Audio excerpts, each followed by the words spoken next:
Revelation 12:11 says, "And they have conquered him by the blood of the Lamb and by the word of their testimony."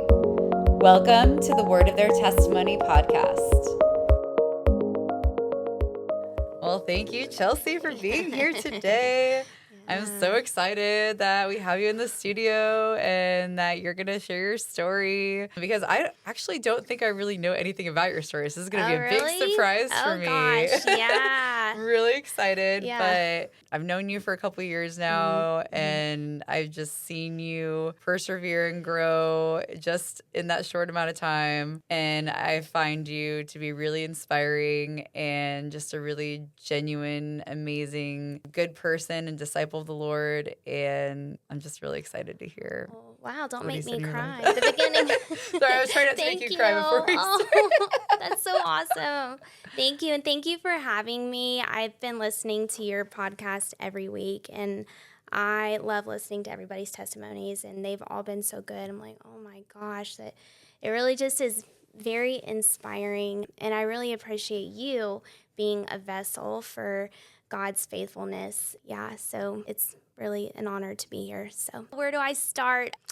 I grew up in a middle-class family, I was very privileged as a child. I got to do everything I wanted to do. So I just said it. My parents were like, okay, sign up for it. Like, here's the money, So I got to do everything. I did Girl Scouts, I did choir, I did church choir, handbell choir at church. I did piano lessons, voice lessons, choir at school. I mean, everything, tennis. I just said it, and my parents were like, yeah, here, sign up for it. Oh, wow. So, yeah, I mean, my brother did hockey, which is not a cheap sport. He got to do solo flying lessons. I mean, what kid gets to do that? You know what I'm saying? I was like, oh my gosh. So we were just very privileged kids. And the reason I mention that is, a lot of people think that maybe I got to this point in my life because I had an abusive childhood or something, but that's not really what it was. I didn't have that growing up. I had a very stable life. My parents lived in the same house from the day I was born until the day I moved out when I was 24. Aww. And my mom actually still lives in that house, and she's owned it for like 40-something years. They always wanted me to have a very stable life because my dad didn't have that. So he wanted to make sure that my brother and I had a safe base to come home to. I mean, don't get me wrong, we were spoiled, but my parents did set a good work ethic with us, and that'll come into play later in my story. So my brother and I both started working like part-time little gigs when we were little. He was 10, and he started doing ice hockey, officiating. So he was nice. Officiating kids older than him. Oh, wow. And he was, 10 years old. That's a go-getter right there. Yes, and I started babysitting when I was 11. Oh, wow. We both wanted to have money to buy our own things that our parents wouldn't get us. Yeah. They would say yes to almost everything except, there's a few things they're like, you don't really need that. Yeah. So, anyway, I also grew up in the church. My dad is from Louisiana, so he grew up in a Catholic church. Mm-hmm. And my mom grew up in Fort Worth, and she grew up Baptist. And they kind of met in the middle, and I started going to United Methodist Church when I was 3. Okay.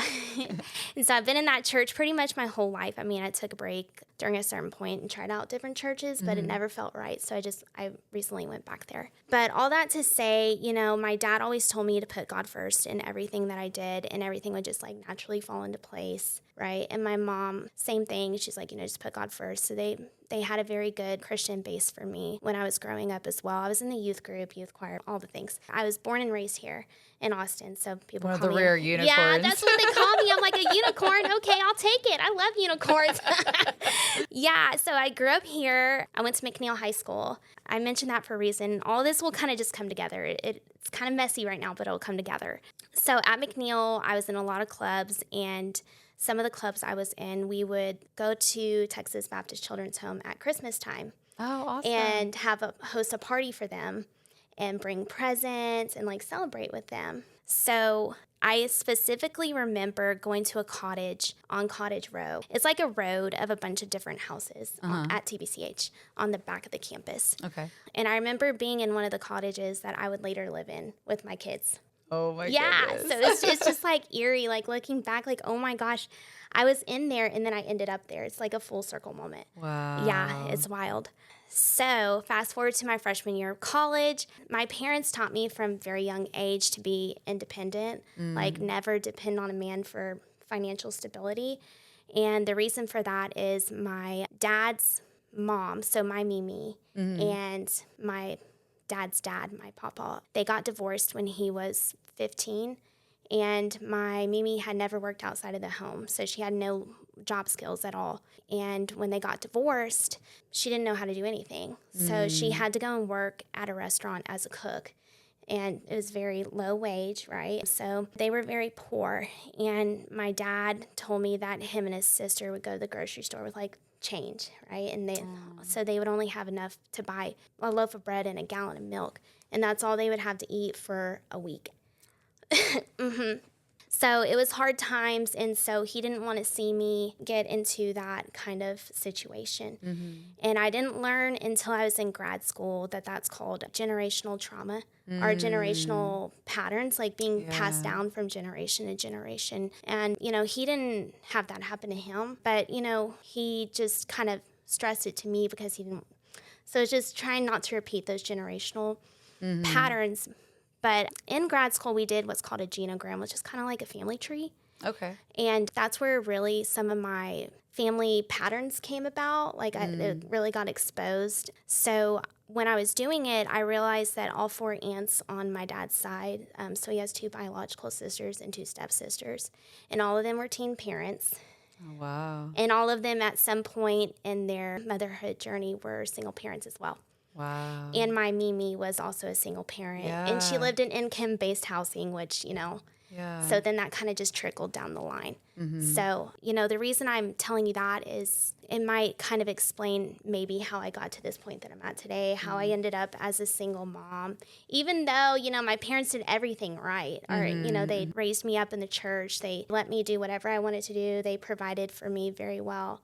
And it was a stable childhood. But even so, sometimes those generational patterns can be passed down from generation to generation. So back to my freshman year of college, I thought I was hot stuff because I was working 2 little part-time jobs and I was taking 15 hours at my local community college. And I was making really good grades. I was like feeling on top of the world, like, big and bad, like I'm Miss Independent over here.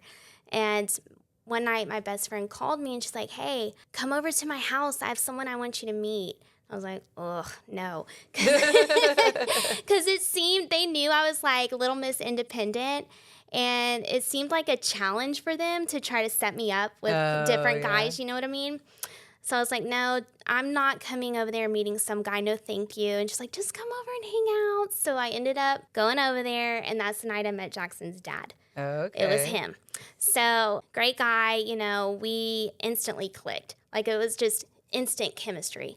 And we started dating like right away. Like in a couple of days, he was like, you want to be my girlfriend? I was like, yes. So it was just quick. And a few months later, I found out I was pregnant with Jackson. So it was a very fast-paced relationship. So I didn't let that stop me. I kept trucking through college. I was like, I'm still going. So unfortunately, he was not around during my pregnancy. He had to go back to Florida. And then when Jackson was 2 months old, unfortunately, he ended up in prison on drug-related charges in Florida. So again, I didn't let that stop me. I was disappointed because, you always want your baby's dad to be a part of their life. Yeah. But during my pregnancy, I kind of knew I was going to be a single mom. So I kind of mentally and emotionally prepared myself for that. But I just kept going. I didn't let that stop me. I kept on going to school. I ended up at UT for speech therapy, graduated. So how did you have a baby and go to school at the same time? How'd that work? I had a lot of support. Okay. So thankfully, I was able to live with my mom and dad. Okay. And my dad was absolutely amazing because he was a veteran and he was disabled, so he got to stay home. Okay. So he would be up in the middle of the night, just whatever, watching TV like old men do, He would hear Jackson crying and he would come in the room and I would be crying and Jackson would be crying. And he's like, do you want me to take him? I was like, yes, please. And so he would take him for me. And I actually have a picture of my dad holding Jackson while they were both asleep on the couch. So yeah, I'm very thankful for my parents, and I just had a really good support system, and my friends, absolutely amazing friends. I'm very blessed. A lot of them I've known since I was itty bitty, and they would babysit him while I was doing homework, or That's so nice. he would go to daycare and I'd be at school, just things like that. So I was very blessed in that way. So my last semester of college, I was out on 6th Street for a friend's birthday. And don't ever date somebody if you go to 6th Street. If you meet somebody on 6th Street, don't ever date them. That's a red flag already. No, don't do it. But that's how I ended up meeting Mason's dad, was on 6th Street. So again, it was another very fast-moving, fast-paced relationship. We fell quick for each other. And I got pregnant again, just a very short time into the relationship. But this time it was different because he was very supportive, or what I thought was supportive, So we ended up moving in together, and that was probably the worst mistake I've ever made in my life. It was, I had never known anything except for home. And my parents were very supportive of me. And I'm not going to lie to you, my mom did my laundry until I moved out of the house. And I guarantee if I went back to live with her, she would still do my laundry. Aww. She's just that kind of mom. But it just became toxic very quick. And then after Mason was born, it became very abusive. So every single kind of abuse you can think of, like physical, sexual, stalking, all the things, right? He had a tracker on my phone, so he would know where I was all the time. I was held at gunpoint at one point in his car. Yeah, so just all the things, And he would tell me things during that time like, you're never going to find anybody else. I'm the only one who loves you. If we break up, you will never find a man who will date a mom who has 2 kids from 2 different dads, ever. And I'm going to ruin your life if you break up with me. Oh, my goodness. So, that's classic, abuser mentality and tactics to try to keep you in a relationship, to control you. So, eventually I was trying to get out, right? And I called police a few times, but then I realized they weren't going to help me. And unfortunately, it felt like they didn't believe me, which is a common occurrence, unfortunately, for women who are in abusive relationships. So I just dropped it. I was like, you know what? And my dad, thankfully, I had a very close relationship with my dad. So he was very honest with me because he's seen some of his family members go through things like that. And he told me, if you don't leave, he's going to kill you. And I was like, oh, my God. Yeah. And everything he told me would come true. So I believed him, and that's what kicked it. I was like, I have to get out. So I went and I moved back in with my parents. And obviously he wasn't happy about that. He got really mad, and he would do things like vandalize my car. He'd follow me around. My work caught him on camera at job site. Yep. Enough about that. So, yeah, it was not a good time. It put me in a very low place mentally and emotionally. And I think the worst part was that it felt like nobody believed me, and that really sucked. But a couple years later, his girlfriend at the time messaged me on Facebook. She's like, hey, can I call you? And I was like, okay. And at first I was like, it's not like, is Mason okay? And she's like, yeah, Mason's fine, but can I call you? And I was like, sure. So she called me. She said, hey, I just wanted you to know that he was arrested for domestic violence on me. And she sent me the affidavit and recordings and all this stuff. And, up until that point, I was praying that the truth would come out because, I would try to warn people or tell people because I didn't want this to happen. I didn't want other women to be victims of his abuse. But unfortunately, she was caught in the crossfire. And then somebody else a couple days later, she found out because she worked for a lawyer's office. So she found out he was arrested again for domestic violence. Wow. So, and it was really weird. So I was real kind of paranoid at that point because of what I had been through. And I would have people come up to me. I was out with my friend one time, and this girl came up to me. She's like, Chelsea? And I was like, yes. And she's like, did you date so-and-so? And I was like, yeah. She's like, I did too for a little bit. And he tried to make you seem crazy, but I quickly found out it was him. So, this was all in a month's time frame. And I had been praying up to that point that God would bring the truth to light. And it really felt like he did through all these other women, and they came to me and confided in me these things. But after that, I ended up at Texas Baptist Children's Home, like I said, and I lived there for about 20 months. And those were the best 20 months of my life. I had been going to church up until that point, but I was just going through the motions, like I wasn't really emotionally or mentally there. I was just, physically at the church. And I met some really amazing people at Texas Baptist Children's Home. It's probably the best thing I ever did in my life. And I had a mentor named Mrs. Elizabeth. And I remember one time we were having, this is the full circle moment. So I went to McNeil High School, and they came to our cottage to do a Christmas party.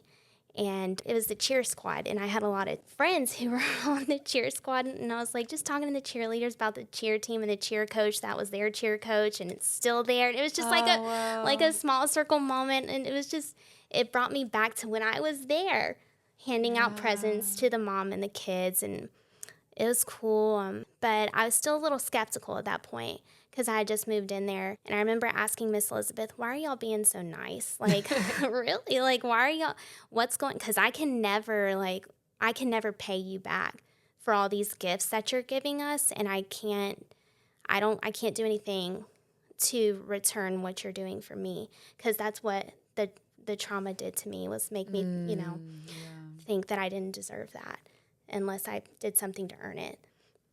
And I'm going to try not to cry, she took my arm, like my shoulders right here, and she said, it's because of Jesus, and he loves you very much. And I was like, just stunned, and I just started bawling. And she gave me a nod, and I went to my room, and I shut the door, and I was just praying and crying for like an hour. I didn't come out of my room. I was like, oh my gosh. And that just, she single-handedly turned me around back to God. Wow. She was the biggest influence in that way. So, I was going through my time at TBCH. The more I got into it, I was like, wow, I love this job that they're doing. Like, this is what I want to do. And I was like, what is this job called? I asked a different mentor, what is this job called that y'all do? And she said, social work, but don't do it. Don't do it. I was like, why? And she goes, it's really hard work for very little pay, but it's heart work, H-E-R-T, heart work. And it'll pull at your heartstrings, and it's very rewarding in that way. But, she said it's kind of depressing seeing some of my clients have a bigger check than me.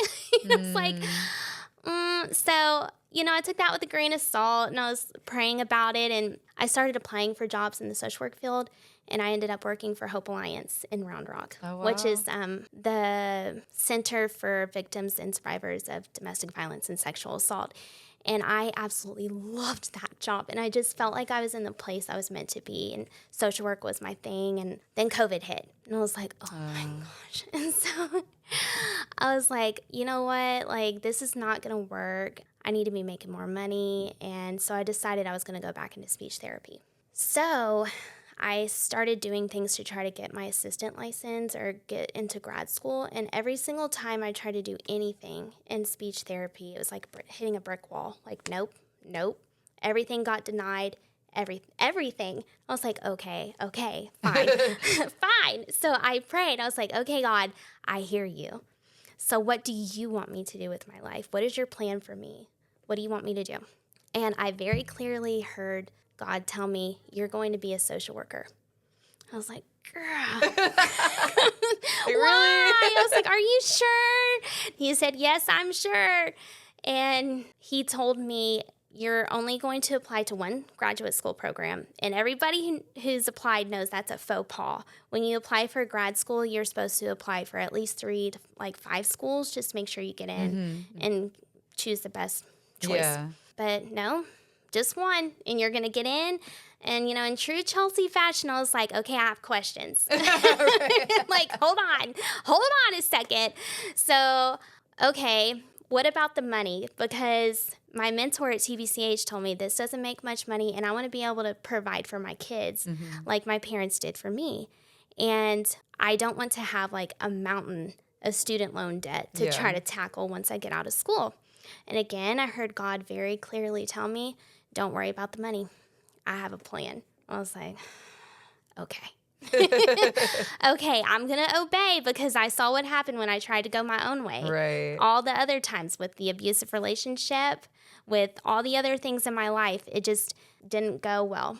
So I was like, okay, I will listen and obey this time. So I did. And I applied to UT, Steve Hicks School of Social Work.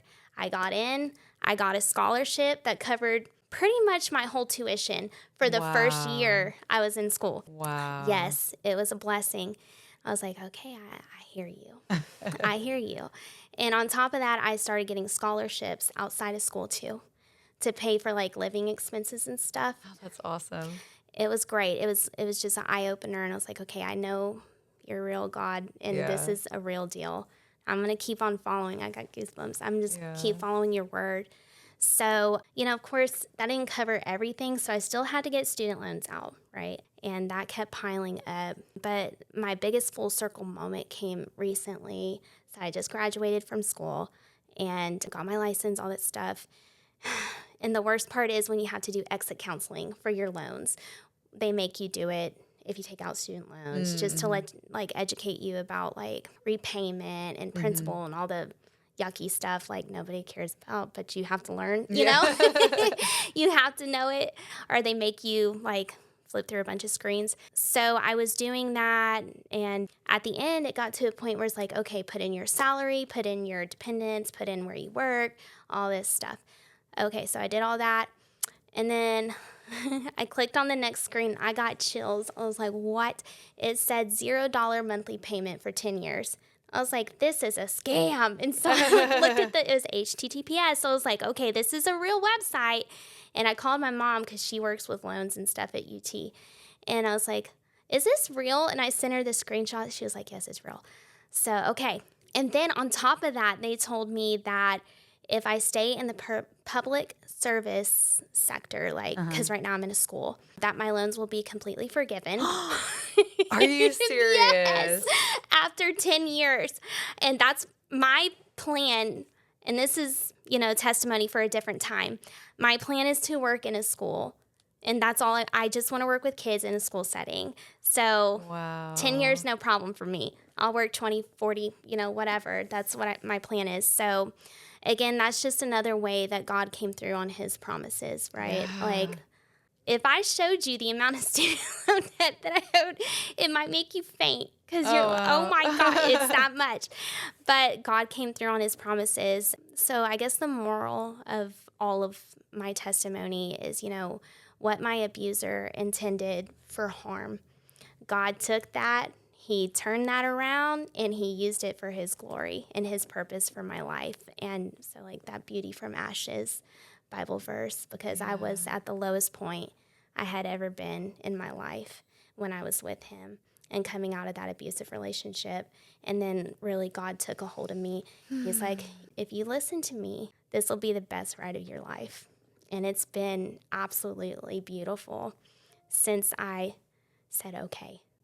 Wow. Oh my goodness, Chelsea. I don't even know where to begin. So which question should I ask first? So you said God very clearly said to you, I have a plan, don't worry about it. Mm-hmm.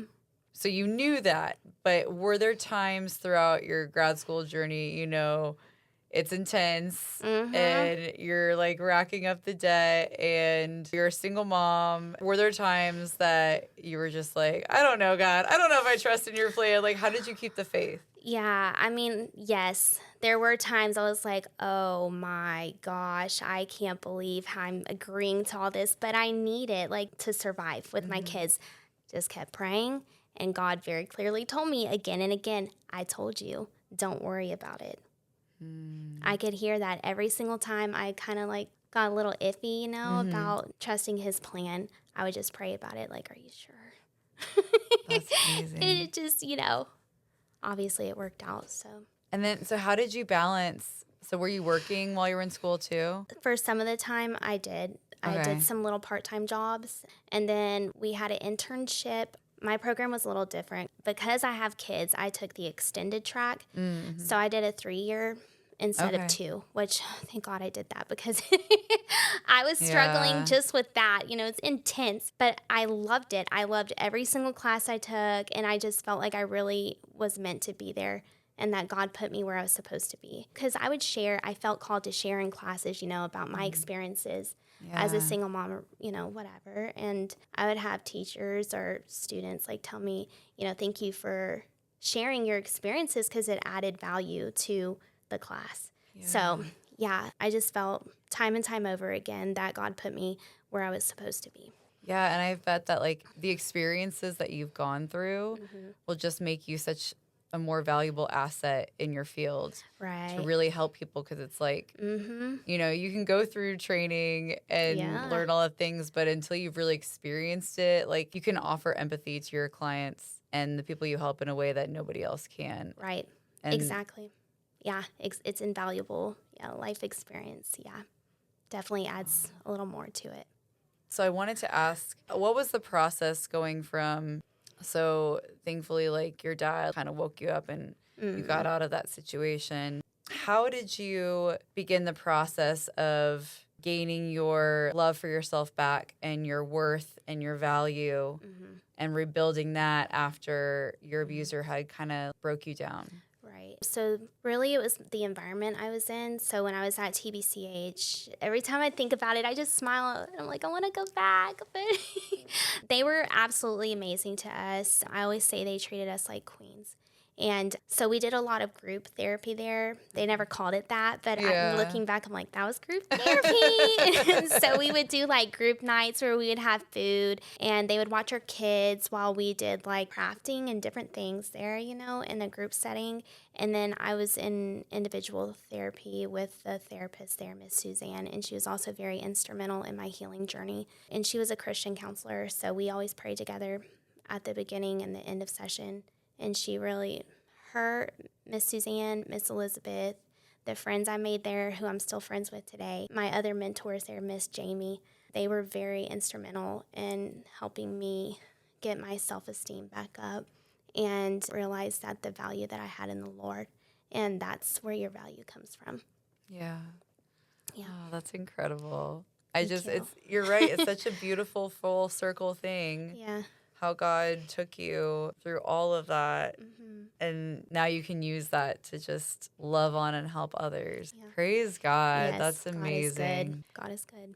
And I love that you also mentioned your background too, because I think sometimes people will stereotype people who go through certain events or single moms or whatever, and it's the people that go through this can come from any type of background. Right. And I would say I probably had a really good upbringing too, and very stable household, pretty much lived in the same house my entire life. My parents still live there. They're still married. Everything that I needed was provided for. But you can do everything you can to set your children up for success, but we make our own choices. Exactly. Yep, exactly. They tried. They steered me the best they could. They did the best they could, and that was on me.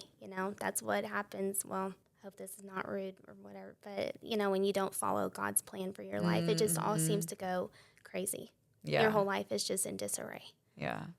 But God's it's okay, because I'm going to work it all together for good anyway. So. Yeah. Have you ever seen those shirts? It's your plan and then God's plan is crazy. It's all over the place. Yeah. It's so accurate. I know. And God's plan is way better than we could ever dream or conceive of.